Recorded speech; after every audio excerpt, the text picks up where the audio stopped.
একই চমক দেখিয়েছে বাংলাদেশ। গ্রুপ চ্যাম্পিয়ন হয়ে এশিয়ান কাপে বাংলাদেশ।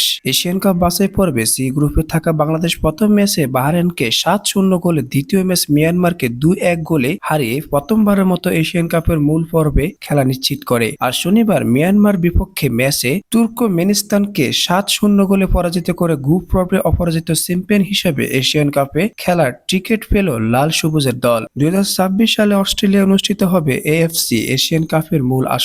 এই আসরে গ্রুপ পর্বে অপরাজিত থেকেই বাংলাদেশের প্রথমবার খেলতে যাচ্ছেন বাংলাদেশ। শনিবার তুর্কমেনিস্তান এর বিপক্ষে ম্যাচের ৩ মিনিটে স্বপ্নার গোলে এগিয়ে যায় বাংলাদেশ। এরপরে শামসুন্নাহার গোল করেন ৬ মিনিটে। শামসুন্নাহার তার দ্বিতীয় গোলটি করেন ১৩ মিনিটে। ম্যাচের ১৬ মিনিটে মিনিকার গোল, ১৭ মিনিটে গোল করে ঋতুপর্ণা। এতে ১৯ মিনিটে গোলরক্ষক পরিবর্তন করতে বাধ্য হয় তুর্কমেনিস্তানের কোচ। ২০ মিনিটে তহুরার গোলে স্কোর হয় ৬। এরপর প্রায় ২০ মিনিট গোলের দেখা পায়নি বাংলাদেশ।